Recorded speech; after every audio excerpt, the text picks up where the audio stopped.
말씀하시면 내가 나가리라. 주님 뜻이 아니면 내가 멈춰서리라. 나의 가고서는 것 주님 뜻에 있으니 주님 나를 이끄소서. 주님 말씀하시면 내가 나가리라. 주님 뜻이 아니면 내가 멈춰서리라.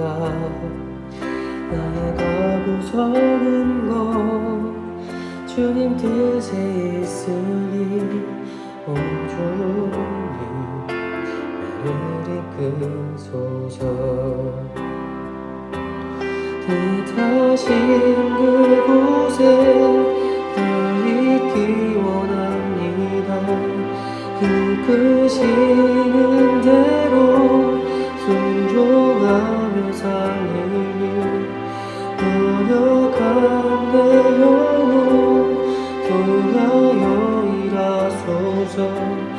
주님 나라 그 뜻을 이루어 주님 나를 이끄소서. 주님 말씀하시면 내가 나가리라. 주님 뜻이 아니면 내가 멈춰서리라. 나의 가고서는 것 주님 뜻에 있으니 주님 나를 이끄소서. 뜻하시는 그곳에 나 있기 원합니다. 이끄시는 대로 순종하며 살리니 연약한 내 영혼 통하여 일하소서. 주님 나라 그 뜻을 위하여 뜻하신 그곳에 나 있기 원합니다. 이끄시는 대로 순종하며 살리니 연약한 내 영혼 통하여 일하소서. 주님 나라 그 뜻을 위하여 주님 나를 이끄소서.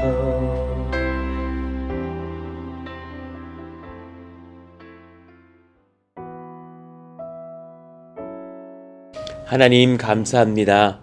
오늘도 우리에게 새날을 주시니 감사하고 주님 사모하는 마음을 주시니 감사하고 주님을 의지하며 성령만이 주실 수 있는 그 기쁨과 희락을 누리면서 교회를 가정을 섬기며 주님을 기쁘시게 해드릴 수 있도록 고민하고 살게 하시니 감사합니다. 지난 저희들의 시간 속에서 사실 우리가 많은 일들을 했죠.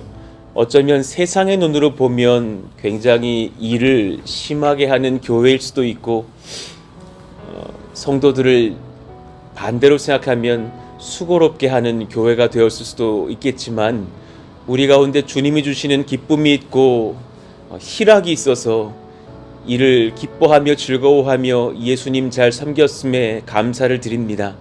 군선교를 하며 기쁨을 누릴 수 있기에 감사하고 또 성전 건축하며 주님을 찬송할 수 있었기에 감사하고 지역 전도하며 주님을 기쁘시게 여길 수 있었기에 감사하고 하나님을 영화롭게 해드릴 수 있었기에 감사합니다. 이 모든 상황 속에서 하나님 성령께서 주시는 기쁨의 눈이 우리 가운데 있기를 원합니다.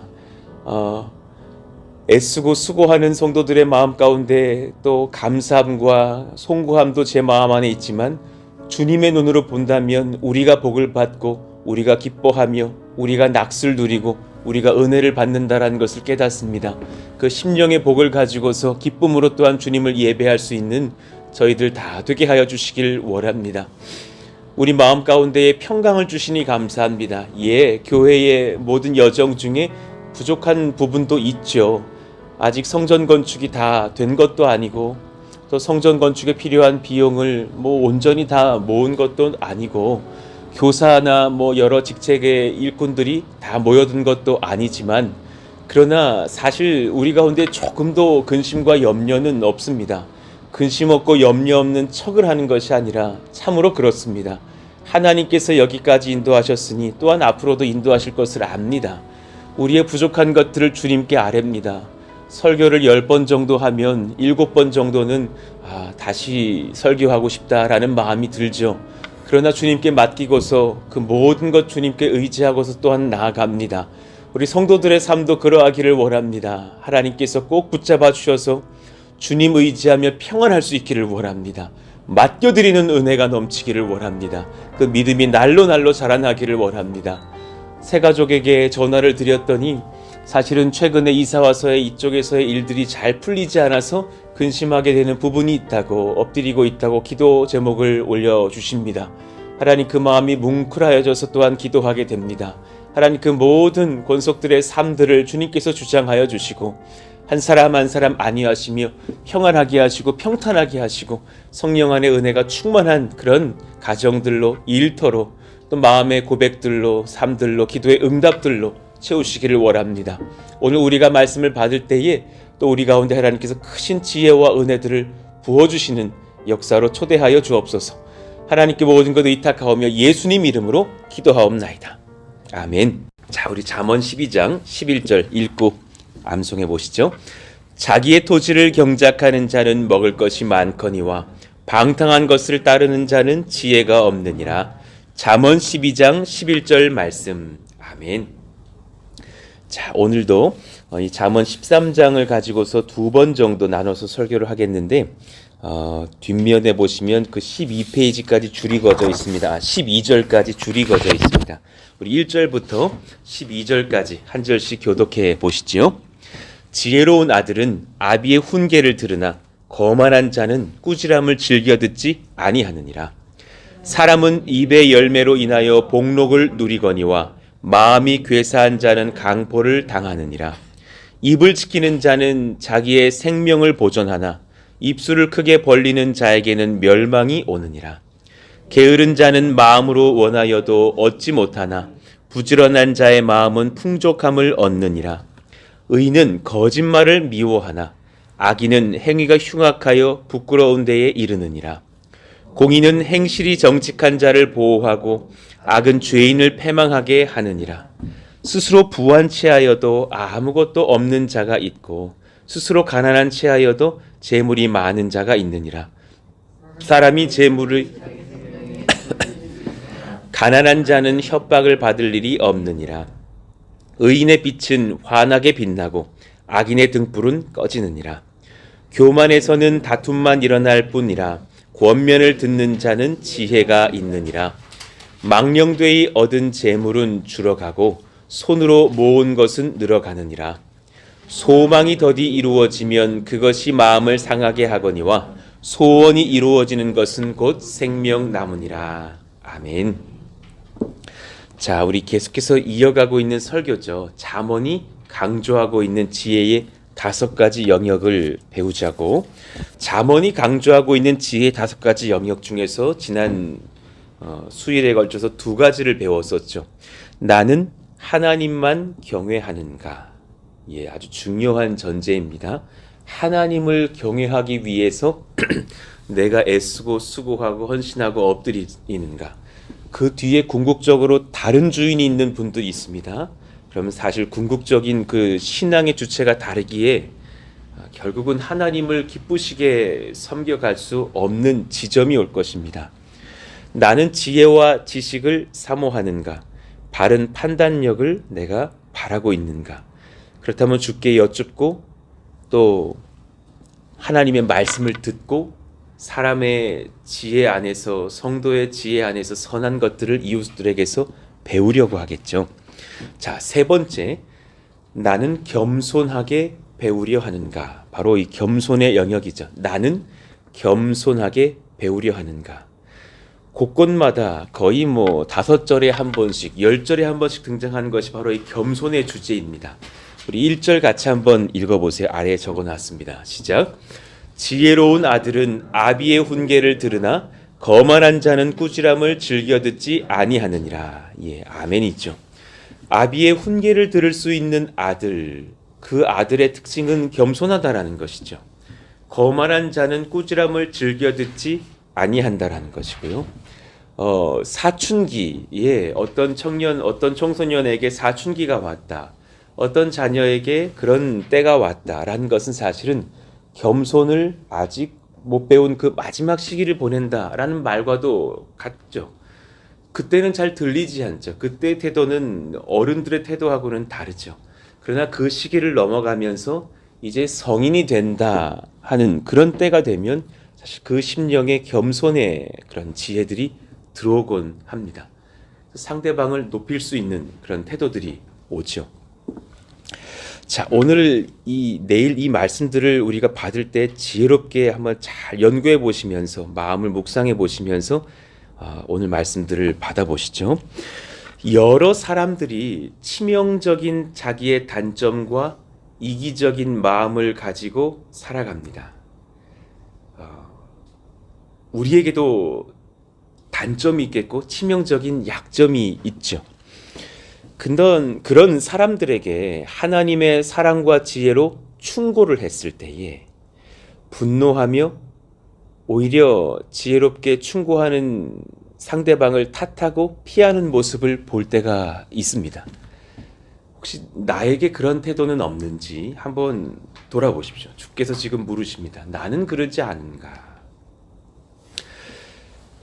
그리고 제가 가만 말씀을 연구해보고 또 목회의 여정 중에서 돌아보니 치명적인 단점이라고 제가 적어둔 표현한 그것들은 대부분 마음의 것들이라는 거예요.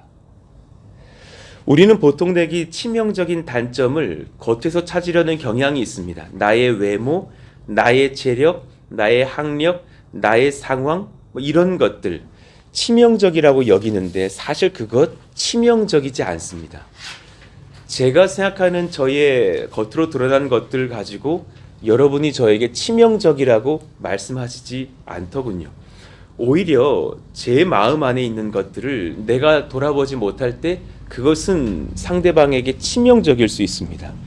내 마음에 잘못된 생각, 태도, 교만, 미움, 질투, 열등이 자리 잡는 경우 그것은 치명적이 될 수 있죠. 아까 제가 서두에 이런 기도를 하면서 예배를 시작했잖아요.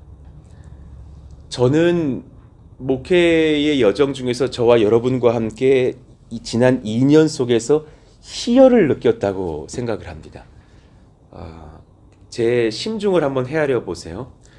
근데 혹자에게는 이런 교회로 비춰질 수도 있다는 것을 느꼈어요. 목사님 혹독한 교회를 이끌어가고 계시더군요 라고 보일 수 있는 지점을 봤어요. 전 사실 되게 당황스러운 지점도 될 수 있지만 겉으로 보면 참 그럴 수 있는 겁니다. 막 개척교회가 막 2만 5천 명 선물 보내고 2천 명 포장해서 막 지역전도 나가자 그러고 겉으로만 보면 외면만 보면 사실은 그렇게 오해할 수도 있죠. 근데 감히 여러분에게 여쭤보겠습니다. 혹독했습니까? 막 무서워서 목사님 제발요 이제 그만 좀 합시다 막 그러셨습니까? 그러면 빨리 알려주십시오. 그게 아니라는 거죠. 지금 여러분이 다 웃고 계시는데 혹시 반대로 웃고 계시는 건 아니죠? 예. 그 중심에는 사실 성령이 허락하시는 희열이 있다라는 것입니다. 30년, 40년 전 김인중 원로 목사님이 안산에서 개척 시작하실 때에 꼭 등장하는 스토리가 있습니다. 자전거 타고 막 지역 다니면서 전도하신 일들이요. 또 저기 당진 동일교회 그 이순 목사님 이야기 들으면 꼭 등장하는 것입니다. 본인이 돈도 없지만 전도하고 싶어서 칡풀이를 깨다가 칡을 캐다가 차를 다리셔가지고 하루에 주님 100명에게 차 따라드리면서 예수 전하고 올게요. 그 헌신 본인이 하고 나서 4년 이상을 지켜가시면서 100명을 다 못 만난 날에는 2시에도 돌아온 적이 있다고, 새벽 2시에도. 그럼 그런 스토리를 들으실 때에 혹독하다고 느껴지십니까? 그분들은 정말 막 이를 갈면서 그 일을 했을까요? 그렇지 않다라는 거죠. 그 속은 기쁨이 넘치고 희락이 넘치고 평강이 넘치고 있었을 것이 거의 분명합니다. 왜냐하면 성령이 그를 그렇게 붙잡으셨기 때문이죠. 사도 바울이 막 맨날 울면서 너무 힘들다, 이렇게 억지로 선교해야 되나 한 적은 없었을 겁니다. 세상에 매를 맞았고 돌을 맞아서 기절해가지고 죽은 줄 알고 성 밖에 던졌는데도 다시 들어오는 그 심령은 아무도 막을 수 없는 그 기쁨, 아무도 막을 수 없는 그 환희가 심령 안에 있는 것입니다. 저는 사실 조금 더 거짓 없이 고백할 수 있는 것이 그런 심령으로 2년을 달려왔고, 저와 여러분이 또한 그러하기를 원하고, 물론 지혜와 분별은 필요하지만 너무 지나쳐서는 안 되겠지만 그 성령이 주시는 허락된 기쁨이 제겐 컸던 것이죠. 지금 제가 말씀드리고 있는 본질이 무엇입니까? 답은 심령에 있다라는 거예요. 지금 이 말씀을 듣는 여러분이 육의 생각을 하는 사람인지 영의 생각을 하는 사람인지 돌아보셔야 됩니다. 존 오웬이라고 하는 청교도의 거장이 정말 두꺼운 책 한 권으로 설교를 하면서 그 책이 나중에 엮여졌는데, 당신은 육의 생각을 하는 사람인지 영의 생각을 하는 사람인지, 정말 성령이 허락하시는 그 스피리추얼 마인드가 무엇인지에 대한 설교를 참 많이 하셨거든요. 이 두 길로 나눠진다라는 겁니다. 교회 안에도, 심지어 교회 안에 있을지라도 육의 생각만 할 수 있다라는 것이고, 성령의 생각을 한다는 것이 무엇일지 고민해 봐야 하고 성령을 초대해야 합니다. 내가 이 분야에서 최고야, 혹은 난 안 돼, 대화는 더 필요 없어, 나는 충고 들을 것은 별로 없을 거야, 충고하는 사람들 진짜 이기적인 사랑 없는 사람들이야, 가족들은 가장인 내 말에 순종해야 돼, 그 사고에 아이들과 아내가 상처받고 있으면 또한 묵상해 볼 필요도 있을 수 있죠. 저도 마찬가지고요. 목사님이 내 의견을 수용하지 않는다면 좋은 목사가 아니야, 굉장히 수용하려고 하는 지점도 분명히 있습니다. 그런데 또 다 받을 수는 없습니다. A라는 것을 던져주시는 분이 있으면 동시에 B를 던져주시는 분도 계십니다. 정말 본질은 사람의 생각을 받는 것 이상의 제 바람은 한 가지입니다. 여러분들의 의견을 정성껏 듣고 기도합니다. 어제도 셀리더 모임을 하면서 한 셀의 셀리더가 3분이 될 수 있는 경향이 와서 제가 결국은 이 이야기들을 다 듣고서 이렇게 말씀드렸습니다. 우리 권사님, 집사님 수일간 기도해 보시죠. 기도해 보시고 하나님께서 가장 선하게 세우시는 분들로 우리가 인도를 받으시기를 원합니다. 우리에게 필요한 것은 어떤 누군가의 경중의 문제가 아니라 우리 심령에 하나님이 임하시도록 마음을 비워두는 겸손한 예배의 마음을 품는 것입니다. 하나님이 내게 무엇을 말씀하시는지 기도해보는 겸손들. 지금까지 저와 여러분들이 그렇게 순종하는 몸부림을 쳤다라는 것에 감사하고 또한 앞으로 그러할 수 있기를 원하죠. 푸른숲 동산교회의 모든 예배를 위해서 여러분 기도해 주십시오. 그 예배 가운데 우리 모두의 겸손이 있기를 원합니다. 전하는 저에게도, 말씀을 받으시는 여러분들에게도 겸손히 임하게 하여 주셔서 하나님이 높임바 되시는 그런 은혜가 넘치기를 원합니다. 이번 주 이제 주보에 등장한 그 셀 예배 나눔지에 두 번째 질문에 이런 질문이 있었어요. 여러분들이 정말 지혜롭다고 여기는 그런 아비갈 같은 사람이 기억나시거든 누군지 나눠봅시다. 근데 저도 그런 고백을 준비하고 있었는데 또 한둘의 셀 리더도 그렇게 고백을 해주시는 거예요. 셀 리더가 여럿이 되셨기 때문에 저희가 셀 나눔을 할 때는 이제 두 팀으로 나눠서 진행을 하거든요. 한 팀은 이호영 집사님이 그 나눔을 진행해 주시고 저도 이제 또 한 팀을 이렇게 맡아서 잠시 30분간 흩어서 진행했다가 이제 같이 또 모여서 광고를 한단 말이에요. 근데 저와 똑같은 고백을 한 두 분이 같이 하시는데 저는 이 교회에 와서 아비가일들을 만났다라는 거예요. 너무 지혜로운 분들을 많이 만나서 너무 감격스러운 교회였다고, 너무 고마웠다고.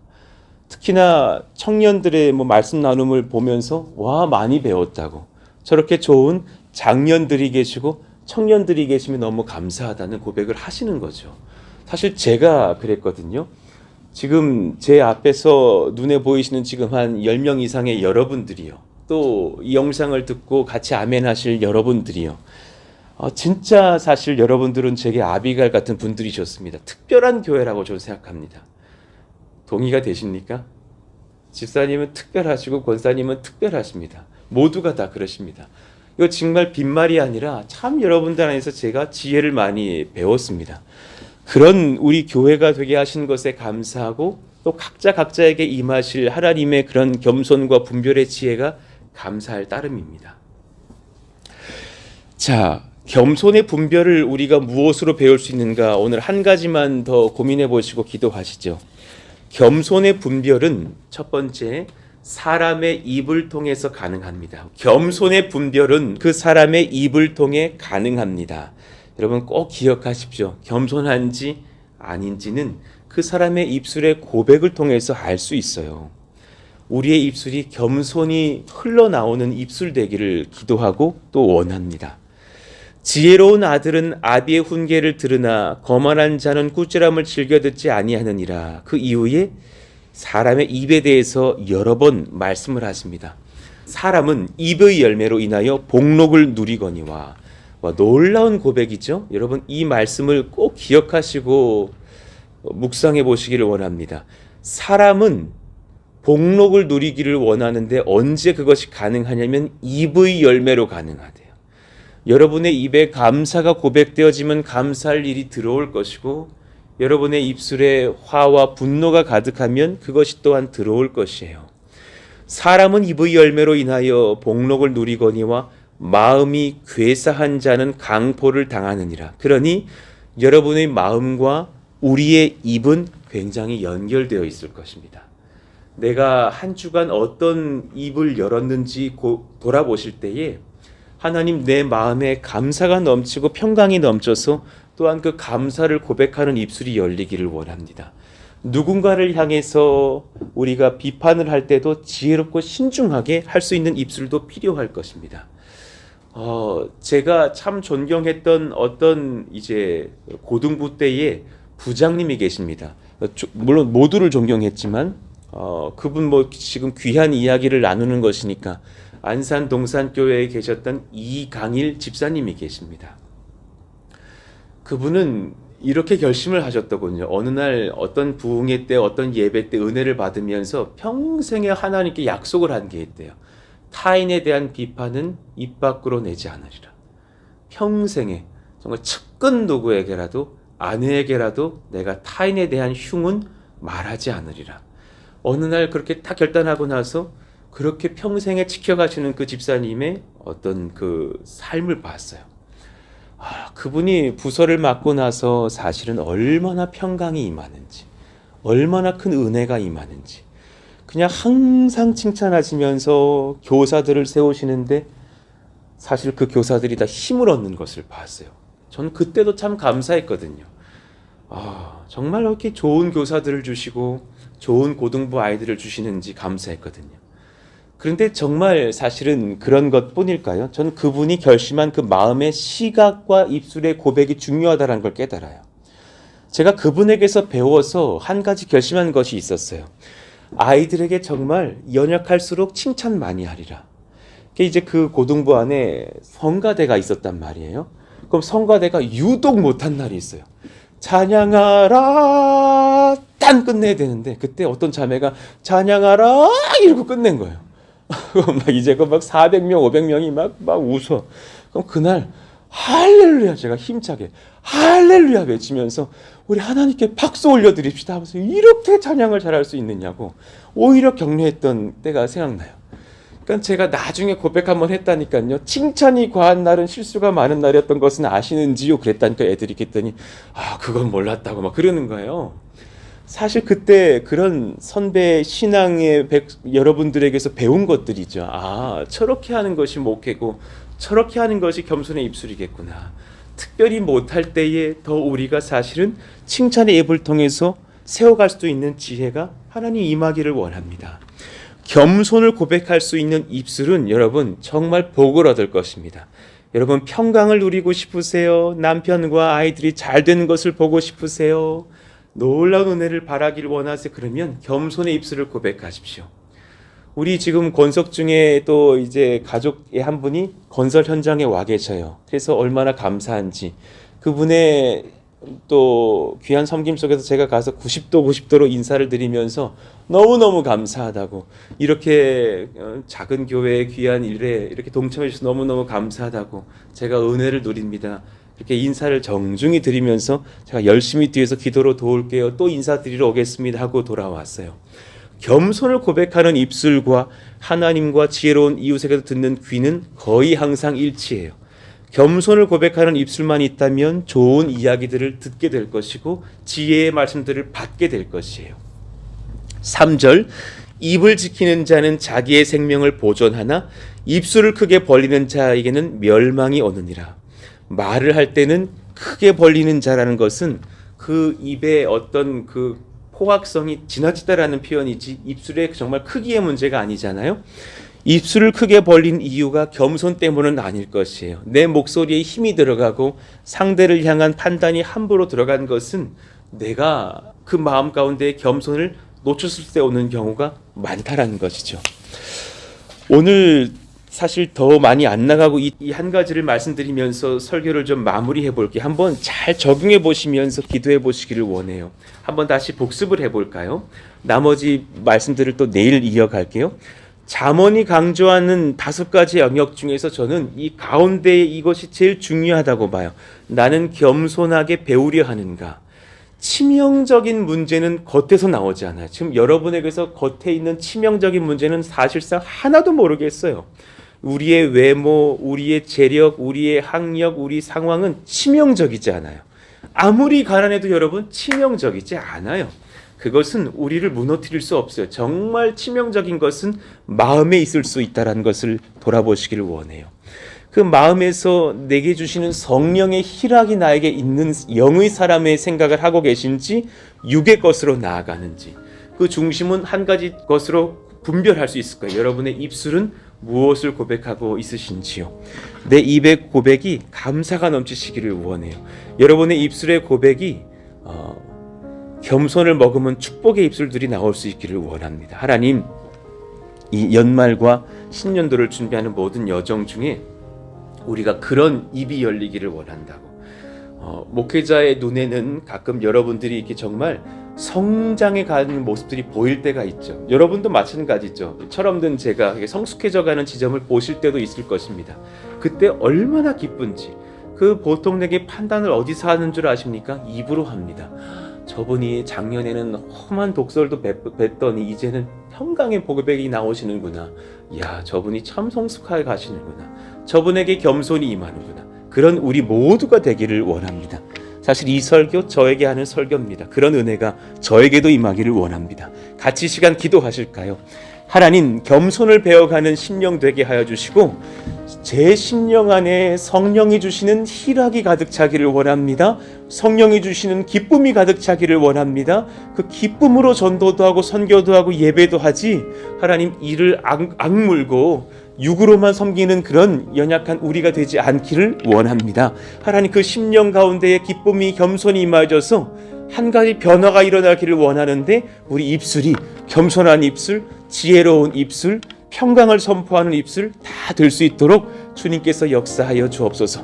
오늘 말씀을 붙들고서 기도해 주시고, 또 신년을 향한 모든 준비의 여정들과 또 이번 주말에 진행될 선교의 여정들과 또 이제 성탄을 향한 그런 준비들, 또 송구영신 예배를 향한 준비들 선하게 잘 진행될 수 있도록 인도해 주시도록 성전 건축을 위해서도 그렇게 동일하게 기도해 주시기를 원합니다. 같이 한번 주여 부르시고 기도합니다.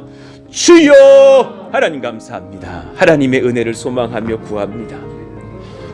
하나님의 능을 소망하며 구합니다. 하나님 도우시기를 원해요. 예, 주님, 그렇습니다. 감사합니다. 성령의 복을 얻고 겸손하게 기도하며 겸손하게 엎드리며 하나님의 복을 얻고서는 저희들 다 될 수 있기를 원하고 간구합니다. 성령님, 제 마음 가운데에 희락이 넘치기를 원하고 내 평생에 주님 감사가 넘치기를 원합니다. 모든 권속들을 볼 때에 서로를 기뻐할 수 있는 시선이 열리기를 원합니다.